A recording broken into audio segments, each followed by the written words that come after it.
reprendre avec un talk de sécurité. Je vais essayer de faire en sorte que ce soit pas trop indigeste après cette pause déj.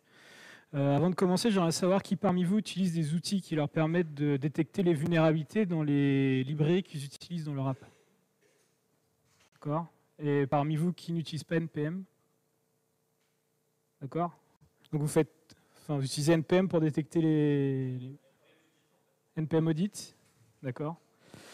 Donc là, ce que je vais vous présenter, c'est des outils qui vont fonctionner notamment sur NPM, sur Java, sur .NET. Et je crois que ça supporte aussi d'autres langages. Je me présente, Julien Topsu, je suis lead dev à la Société Générale et je suis aussi membre de la fondation OWASP. Qui connaît OWASP? Bon, c'est bien, je n'ai pas trop besoin d'expliquer. Donc, c'est une fondation à but non lucratif qui définit des best practices de sécurité, notamment OWASP Top 10, et qui met à disposition des outils qui permettent de renforcer la sécurité de nos apps. Et aujourd'hui, donc, je vais vous présenter deux outils, Dependency Check et Dependency Track. Dependency Check, ça existe sous plusieurs formes. Il y a des plugins Maven, Gradle. Ici, on va voir le plugin Jenkins. Et qu'est-ce que fait cet outil? C'est qu'il va analyser les dépendances de nos apps. Et pour chacune d'entre elles, il va interroger une base de données qui s'appelle la NVD. Donc, c'est la National Vulnerability Database hostée par le gouvernement américain qui répertorie toutes les failles de vulnérabilité connues. Donc, il va vérifier pour chacune des dépendances s'il existe des vulnérabilités. Il va créer un rapport qu'on va pouvoir soit uploader sur Sonar, que vous connaissez tous, j'imagine, soit sur Dependency Track. Alors, Dependency Track, c'est un outil qui ressemble beaucoup à Sonar, qui est dédié en fait au Vulnerability Management. Donc, c'est quelque chose que vous pouvez interfacer derrière à la suite d'un NPM audit, notamment. Ça, c'est pour savoir en fait où en est vos vulnérabilités dans vos apps. Est-ce que vous les avez est-ce que vous êtes en train de travailler dessus? Est-ce que vous avez flagué comme faux positif, etc. Mais ça, je vais vous montrer. Information importante, ces deux outils sont complètement open source, donc je vous invite à y contribuer. Voici les repos. Donc on va passer tout de suite à la démo. Je vais vous montrer Dependency Track. Hop. Donc on va passer la vue dashboard. Ici, on est dans la vue projet. Et au final, on va avoir un projet par application qu'on analyse. Donc on a toutes les applications analysées par notre Continuous Security Pipeline. Et pour chacune d'entre elles, dans la colonne de droite, vous avez les vulnérabilités potentielles qui ont été remontées par les outils. Donc en rouge, vous allez avoir les failles les plus critiques, en orange, les failles, les high, en jaune, les médiums et en vert, les low. On va aller voir un petit peu plus dans le détail sur une des applications. Donc ici, on a l'onglet Dependencies dans lequel va être listé l'ensemble des dépendances qui sont utilisées dans les applications avec leur numéro de version.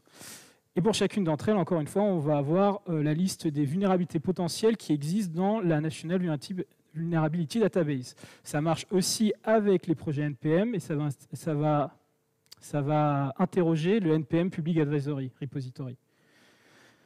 Ici, le Dependency Track a détecté qu'on était sur un projet Maven. Donc, ce qu'il a fait, c'est qu'il est allé interroger le Maven Central Repo pour savoir s'il existe des versions plus récentes des dépendances qu'on utilise dans nos apps. Si c'est le cas, on va avoir un petit triangle orange ici qui va nous dire, attention, il existe une version plus récente, c'est celle-ci. Pourquoi il fait ça? Simplement parce que plus vous avez de vieilles versions dans vos apps, plus vous avez de risques qu'il existe des failles documentées sur Internet. Donc on va aller regarder la vue d'audit qui est un peu plus intéressante, qui grosso modo répertorie la liste des vulnérabilités potentielles sur votre app. Après, c'est comme Sonar, c'est-à-dire que ce n'est pas parce que c'est remonté que vous êtes effectivement vulnérable. D'accord? Et ça, on va faire une petite simulation de triage pour vous montrer pourquoi. Juste pour chacune des vulnérabilités, vous avez le composant impacté, donc ici Spring Boot, la version, la vulnérabilité avec un ID. Sachez juste que toutes les entrées de la NVD Database suivent une norme qui s'appelle le Common Vulnerability and Exposure. C'est pour ça que tous les ID commencent par CVE. Ensuite, on a le type de vulnérabilité qui est dans CWI, mais je ne vais pas en parler plus que ça. Et dans Severity, bien sûr, vous avez le niveau de criticité de la vulnérabilité. Si je clique sur la première vulnérabilité, j'ai une description qui m'explique ce que c'est. En l'occurrence, ici, il s'agit de ce qu'on peut appeler une JSON injection. C'est qu'on est capable de crafter du JSON dans une requête patch qui permettrait à un attaquant d'exécuter du code Java arbitraire sur notre app. Et ceci au moyen de Spring Data REST. En l'occurrence, l'application que je suis en train d'analyser ici n'utilise pas Spring Data REST. Donc ce que je peux dire à Dependency Track, c'est que je ne suis pas affecté par le problème. Et je peux cliquer sur Suppress ici, et ça aura pour effet de faire en sorte que la vulnérabilité soit plus comptabilisée dans le système. OK. Ça, c'est la version facile. On va aller avoir une qui est un peu plus tricky, qui est celle-ci. Donc là, on nous dit que dans Jackson Data Format XML, alors qui fait du Java ici? OK. Donc vous voyez ce que c'est qu'un object mapper. Bon, XML mapper, c'est la même chose pour XML. Donc on nous dit que là, si on utilise XML mapper, on est potentiellement vulnérable à une XML external entity attaque. Qui voit ce que c'est? OK. Qui fait de l'XML ici? Ouais. Il reste un peu de gens, mais c'est des attaques qui sont assez communes. Alors je vais vous montrer. Je vais vous montrer parce que mon application elle tourne en background. Là. On va utiliser Postman. Hop, j'espère que vous voyez tous. On a un petit endpoint qui s'appelle transfert. Ça permet de transférer des datas, c'est pas très intelligent. On a une requête dans laquelle on spécifie le nom du transfert et un contenu. Ok, j'envoie ça sur mon back-end. Il me répond avec un statut, tout simple. Maintenant, on va faire une attaque de type XML External Entity. Et là, sachez qu'en XML, on est capable de définir des entités qui n'ont rien à voir avec le schema de votre XML. D'accord ? Pour ce faire, on ouvre un doctype, on ouvre une entité, on définit un nom arbitraire. Ici j'ai utilisé file. J'utilise un type particulier des external entities qui s'appelle system. Il y en a plusieurs, mais on va voir que system. Et j'utilise un path. Ensuite, dans le nom du transfert, j'utilise une référence vers mon entité que j'ai appelée file, ici. D'accord ? Et si vous vous rappelez, en réponse, le serveur me répond le nom du transfert que je lui ai donné. Donc, qu'est-ce qui va se passer ? Eh bien, il a inliné le contenu du fichier à l'intérieur de la balise transfert. Donc, et pour vous montrer que ce n'est pas hard-codé, hop, je vais changer, je vais mettre point. Il me renvoie le contenu du répertoire courant. Je peux m'amuser à faire ça aussi. Donc, je vais me balader un petit peu. Et là, qu'est-ce qu'on vient de faire? Une idée? Non, on vient d'inventer le premier navigateur de fichiers remote over XML over REST. Bon, c'est une feature. Mais en fait, non, c'est une grosse faille de sécurité. Donc, on va devoir dire à Dependency Track, effectivement, celle-ci, elle est exploitable sur mon logiciel. Fin de la démo. Et là, vous vous dites, mais comment je vais corriger ce problème? Donc, je vais vous montrer comment on fait pour régler ça. Alors, on n'a pas de chance ici. Généralement, on nous donne dans la description la version qui corrige le problème. Ici, on dit c'est Spring Data REST qui est impacté jusqu'à la version 2.6.9. D'accord? Donc 2.6.9 est censé résoudre le problème. Là, ce n'est pas du tout le cas. Ce qu'on peut faire, c'est cliquer ici sur la CVID. On va arriver sur une page qui est dédiée à la CVE, donc à la vulnérabilité. Et j'attire votre attention sur le score qui est tout à droite ici. Dans le jargon, on appelle ça le CVSS, c'est le Common Vulnerability Scoring System. Donc, grosso modo, c'est une calculatrice qui va donner un score entre 0 et 10. 10 étant le niveau de criticité le plus important. Donc, on peut voir ici que la vulnérabilité est vraiment majeure. Et on l'imagine vu la démo. Malheureusement, on n'a pas plus d'informations que ça. Ce qu'on peut faire, c'est de cliquer ensuite sur le lien qui est tout en bas là. On va arriver sur la National Vulnerability Database. Et ici, on va avoir un petit peu plus d'informations. C'est des champs qui ne sont pas encore mappés, mais je vous le montre quand même, ça peut vous aider. Alors, on a tout le reporting. Je ne vais pas revenir dessus. Mais ce qui est important, c'est ce qu'on a ici, c'est la liste des applications, enfin des composants logiciels impactés par la vulnérabilité. On voit que c'est Jackson jusqu'à la version 2.7.3. Donc, si je vais dans la release note de Jackson 2.7.4, on peut voir qu'ils ont fait quelque chose pour désactiver par défaut les external entities. Je vous propose de le vérifier. On va aller dans l'application, enfin dans IntelliJ. Je vais changer la version de Jackson Data Format XML. Voilà. Hop. J'arrête. Je relance. Je passe en 2.7.4 qui est censé résoudre le problème. Donc je relance parce que des fois IntelliJ ne prend pas la modification. Hop. Voilà. Et je vais rejouer l'attaque. Problème fixed. Donc vous avez vu qu'on est capable de détecter de véritables problèmes sur l'app et de les corriger. Alors juste parce je crois qu'il y a pas mal de gens qui font du JS là. Je vais juste vous montrer que effectivement ça marche avec JavaScript. Je vais prendre un petit outil ici. On a des dépendances JS et on va voir la même chose avec le npm audit en fait. Et même je trouve des fois il remonte plus de trucs qu'on peut voir, mais je fais pas assez de sécurité en JS pour challenger ce que fait npm audit. Donc voilà, alors comment ça marche tout ça? Je vous ai parlé d'un plugin qui s'appelle Dependency Check. C'est très facile à installer. La seule chose qu'il faut faire une fois qu'il est installé, c'est de créer un freeform job dans Jenkins. Et ce qu'on va faire, c'est qu'on va l'invoquer au moyen d'une target qui est un build step qui s'appelle invoke Dependency Check Analysis. Et ici, j'ai mis le pass qui contient toutes mes dépendances. C'est pas obligatoire. Là, c'est juste parce que j'utilisais un soft qui était un UberJar pour la démo. Mais si vous êtes en NPM, il va scanner le package.json. Et si vous êtes en Maven, il va scanner le pom.xml. Une fois que vous avez fait ça, il génère le rapport. Maintenant, ce qu'on va faire, c'est l'uploader sur Dependency Track. Alors, pour installer Dependency Track, donc ça, c'est une application standalone. Il existe une image Docker.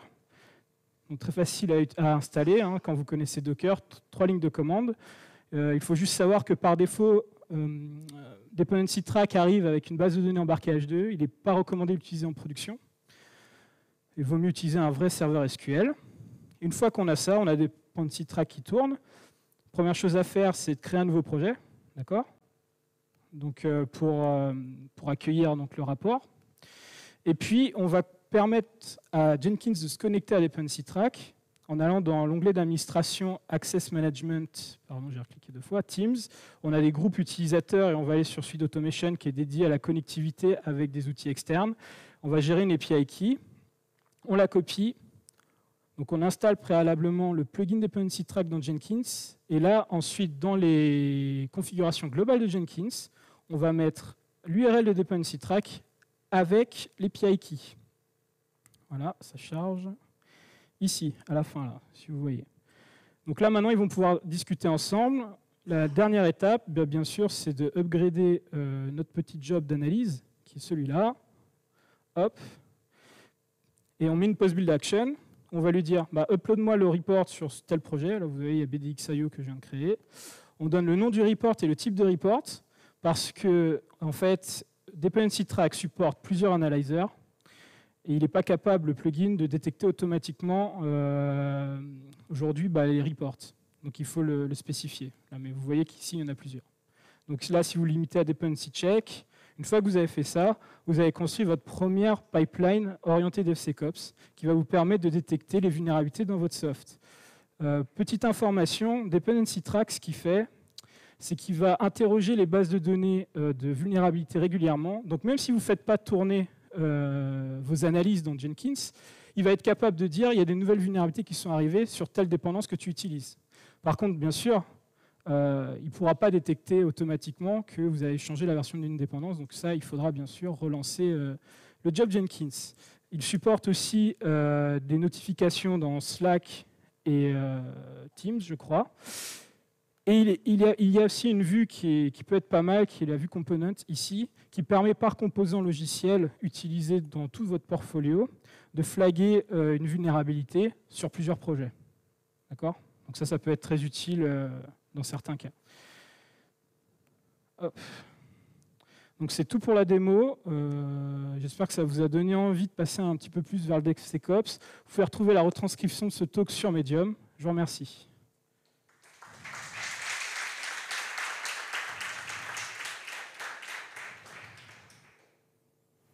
Est-ce que des personnes ont des questions?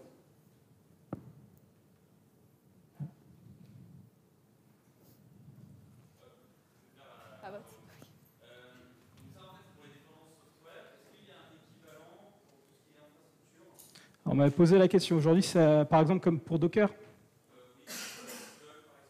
Ah oui, ok. Alors je ne connais pas assez Ansible, mais pour Docker, c'est une question qui revient souvent, et j'avoue que je ne sais pas encore si c'est prévu dans la roadmap de supporter ça.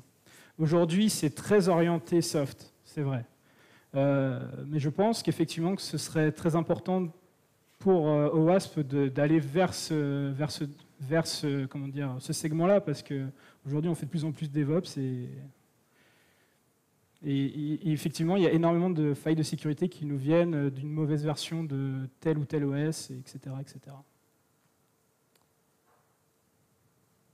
D'autres questions? Non. Ouais.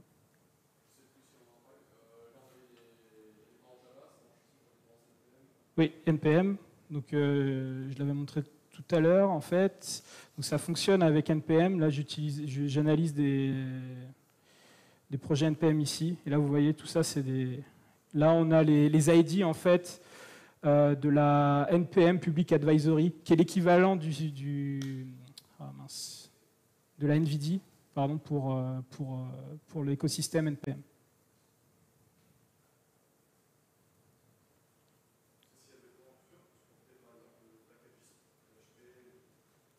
Je crois qu'il y a des choses en PHP, mais j'en fais pas assez pour te dire.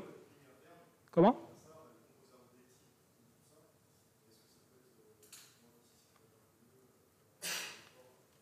Un tableau de bord, excuse-moi, du coup, j'ai pas compris la question.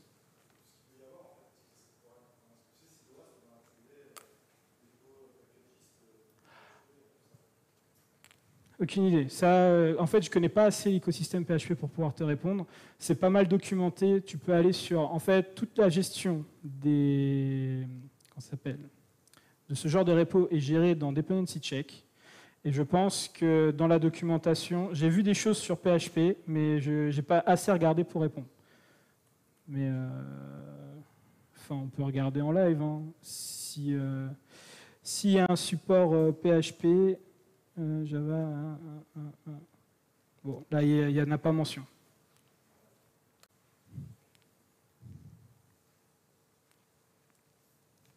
D'autres questions?